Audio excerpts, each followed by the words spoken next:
Chers étudiants, chères étudiantes, bonjour. Alors, je suis le professeur Ahmed Sali, chargé de cours de module électromagnétisme dans le vide pour la filière SMP S3. Alors ici, je vous présente les grands axes de cette séance. Alors, on commence par les propriétés de symétrie d'invariance d'un champ magnétique. Alors, en particulier, on va parler de principe de Curie. Alors, le principe de Curie permet de relier la distribution de courant avec les éléments de symétrie. Alors, on passera ensuite à l'étude d'invariance. Notamment, on va parler d'invariance par translation, rotation, symétrie cylindrique et sphérique. L'étude de l'invariance permet de réduire le nombre de coordonnées dont dépend le champ magnétique. Alors, on abordera ensuite l'étude de la symétrie. On va montrer que, à partir d'un plan de symétrie de la distribution de courant, on peut déterminer la direction du champ magnétique. Alors, dans le cas où il est impossible de trouver donc un plan de symétrie, on passera à la recherche d'un plan d'antisymétrie de la distribution de courant. Alors, un seul plan d'antisymétrie, ne suffira pas pour déterminer la direction de champ magnétique B. Il faut au moins déterminer deux plans d'antisymétrie de la distribution de courant. Alors, on terminera par les lignes de champ magnétique. Propriété de symétrie et d'invariance d'un champ magnétique, principe de Curie.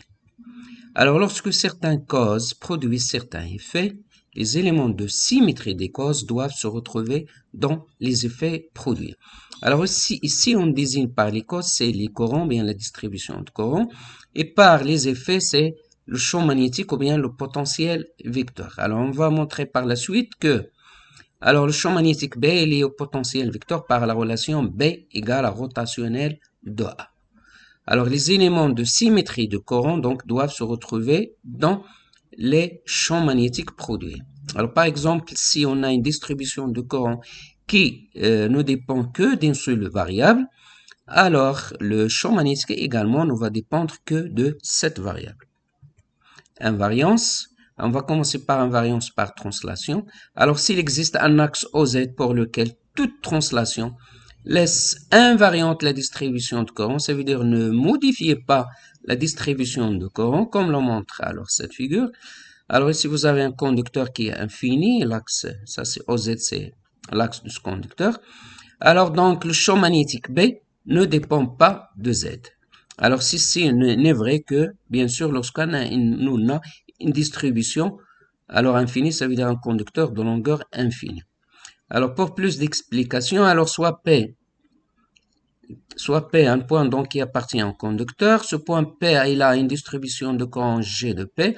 Alors, si on fait une translation de delta Z, on va se retrouver point P' ayant une distribution de courant G de P'. Alors, G de P', il est la même que G de P. Alors, on suppose ici que la distribution de courant, elle est uniforme, elle est la même pour tout le conducteur. Alors, si on continue à faire des translations, deuxième, troisième jusqu'à énième, alors translation, alors on trouve toujours c'est la même distribution de courant. Pourquoi? Parce que le conducteur, il est infini. Alors, dans le cas où on a donc un conducteur qui a une longueur finie, alors donc, on ne parlera pas de l'invariance par translation. Ça veut dire que la distribution de courant va dépendre de Z. Alors, mais dans ce cas, comme le conducteur il est infini, donc la distribution de courant ne dépend pas de la variable Z. Alors, donc, si J de P est égal à J de X, Y, Z est égal à J de P', qui est égal à J, X, Y de Z plus N delta Z, avec N, c'est le nombre de translations. Alors, ça implique que J de P, ne dépendra pas de Z, donc ne va dépendre que de X, Y. Donc, J de P égale à J de X, Y. Alors, donc, d'après le principe de Curie, le champ magnétique B de M, qui est égal à B, X, Y, Z, donc, est égal à B de X, Y. Le champ magnétique également ne va dépendre que des deux coordonnées X et Y.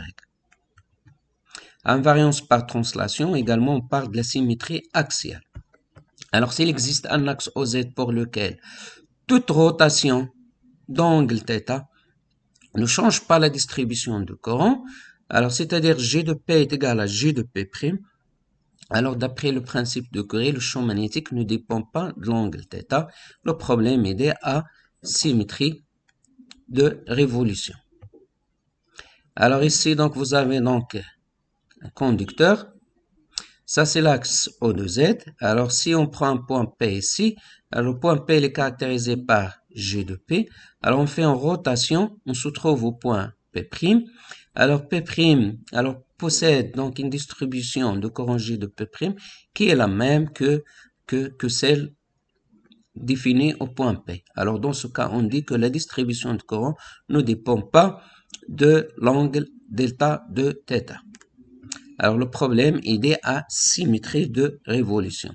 Alors, autrement dit, c'est le modèle de G de P qui est égal à G de R θ Z. Et si on se place aux coordonnées alors cylindriques, alors G de P ne dépend pas de θ, donc G de P est égal à G de R de Z. Et d'après le principe de Curie, le champ magnétique également ne va pas dépendre de θ et ne va dépendre que des deux variables R et Z.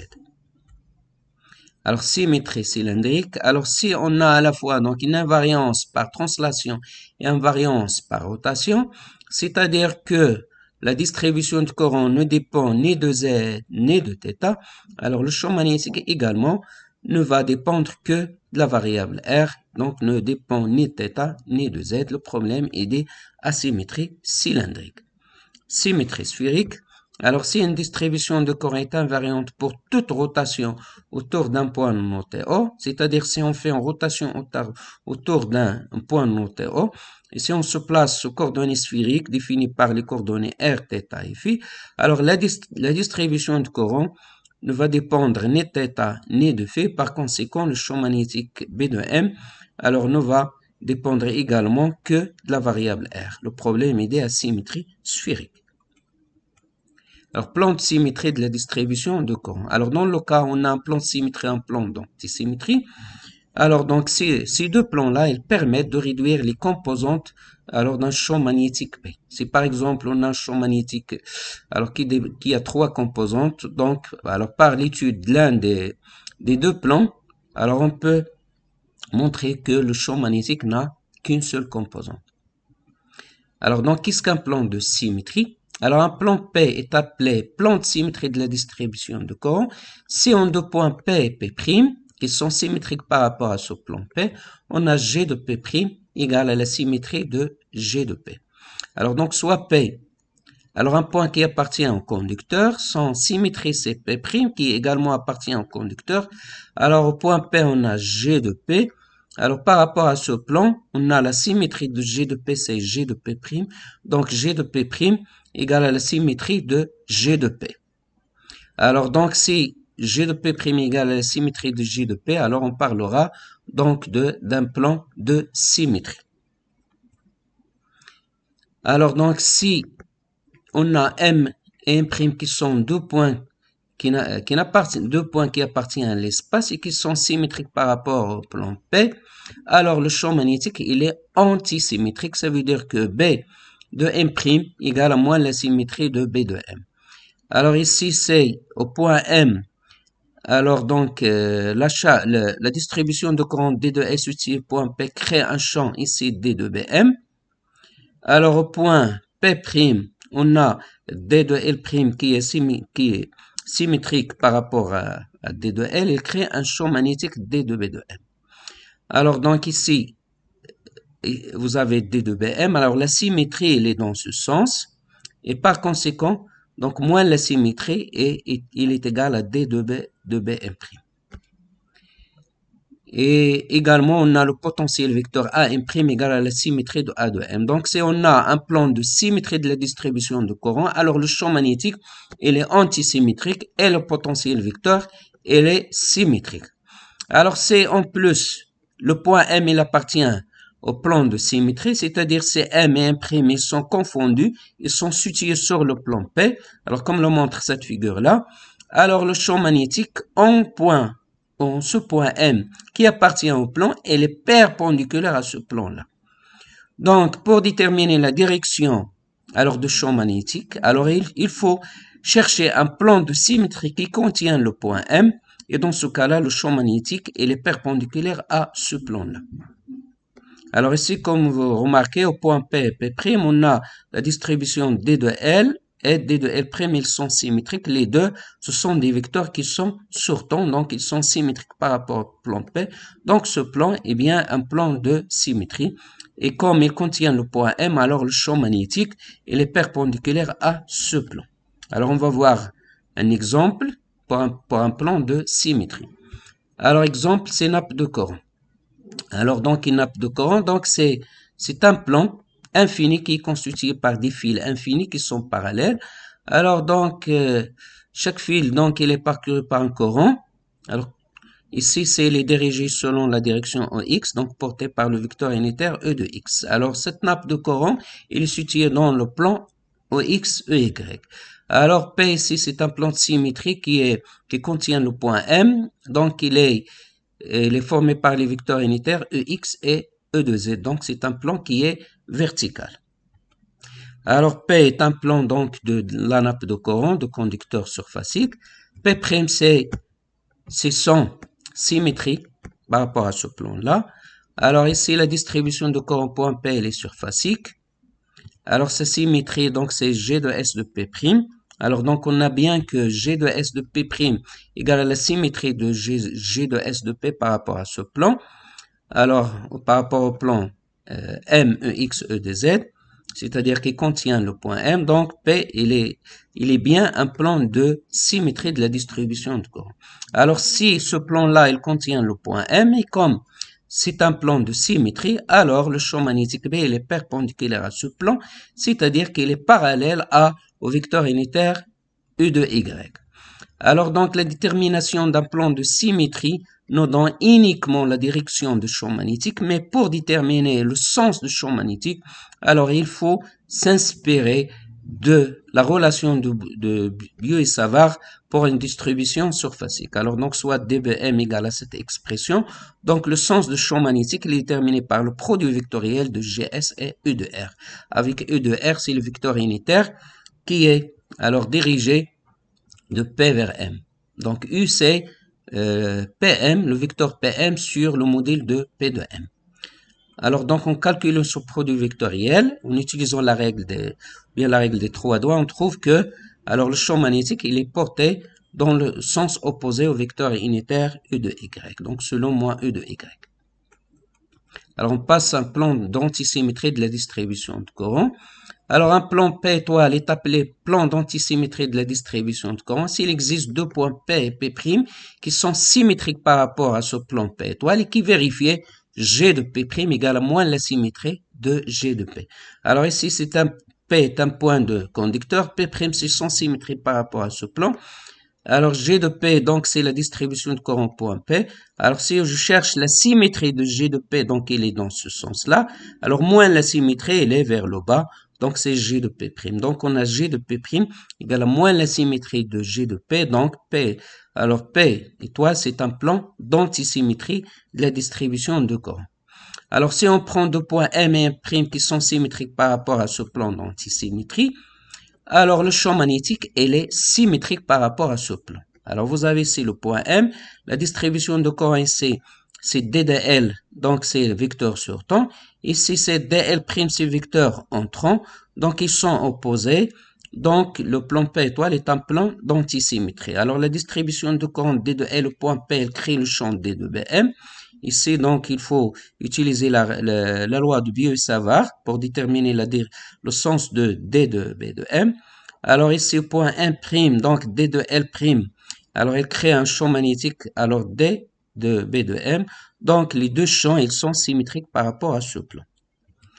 Alors, si M coïncide avec M', donc si les deux points M et M' se coïncident et se trouvent sur le plan P étoile, comme l'on montre cette figure, donc M égale à M', donc M il appartient à ce plan, alors dans ce cas-là, le champ magnétique, comment il est, donc le champ magnétique, il appartient au plan P, donc il est parallèle au plan P.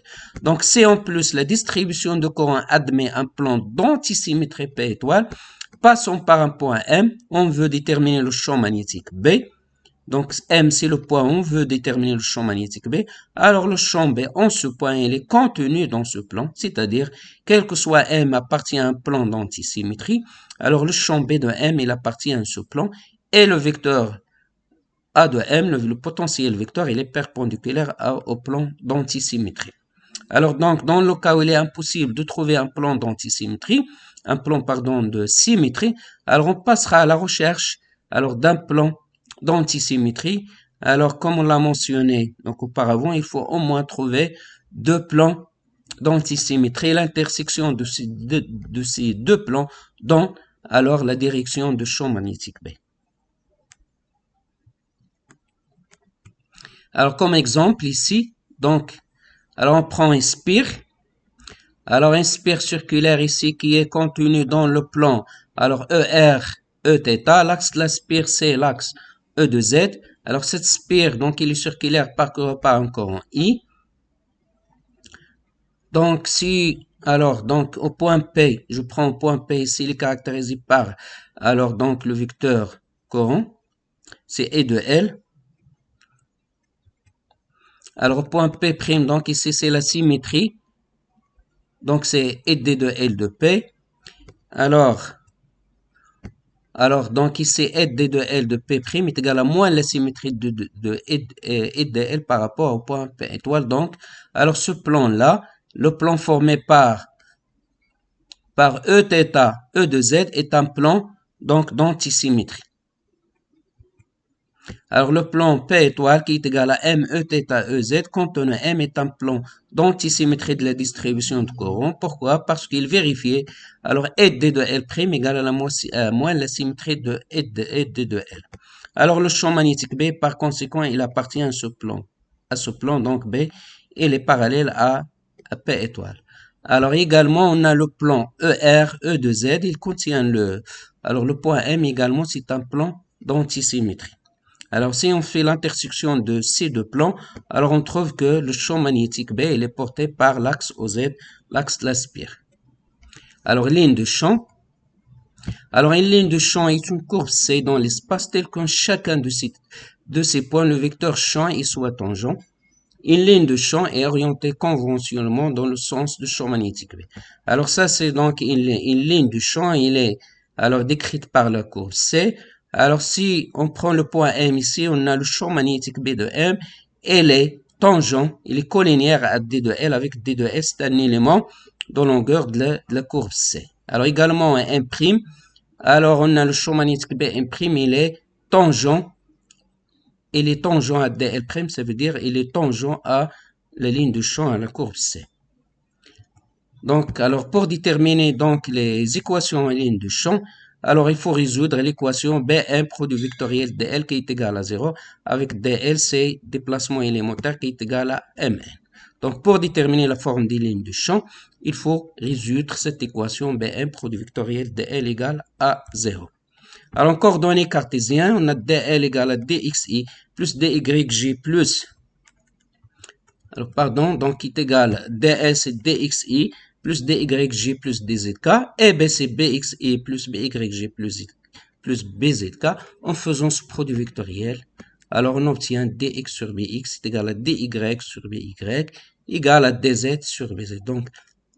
Donc en résolvant alors cette équation, on obtient la forme des lignes de champ. Également en coordonnées sphériques, on a dl égale à dr er plus r dθ eθ plus r sin θ d phi e de phi. Et l'équation ligne du champ, il devient dr sur br est égal à r dθ sur bθ, r sin θ d phi sur b de phi, avec br, bθ et b de phi sont alors les composantes du vecteur champ magnétique en coordonnées sphériques. Alors, exemple ici de ligne de champ. C'est une sphère circulaire. Alors, ça, c'est le sens de courant. Alors, les lignes de champ, ils sont fermées, ils sont circulaires ici. Alors, ici, c'est exemple de solénoïde. Alors, ici, vous avez donc solénoïde, donc à partir de courant, de sens de courant, qui est représenté ici sur la solénoïde. On détermine le sens de champ magnétique.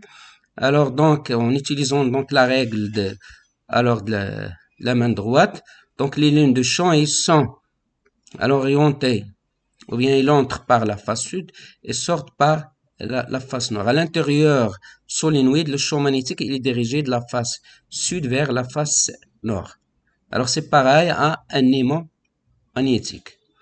Alors ici, donc, c'est les lignes de champ pour un fil magnétique. Alors, les lignes de champ, elles sont circulaires et centrées sur l'axe de fil. Alors ici, donc, c'est les lignes de champ terrestres. Alors, donc, la Terre, ça ressemble à un aimant. Il a un pôle nord et un pôle sud. Alors, donc, les lignes de champ, donc, ils sortent alors de pôle nord et entrent par le pôle sud. Ici, le pôle nord, alors le pôle sud magnétique, il est proche du pôle nord géographique et le pôle nord magnétique, il est proche du pôle sud géographique. Alors, et merci pour votre attention.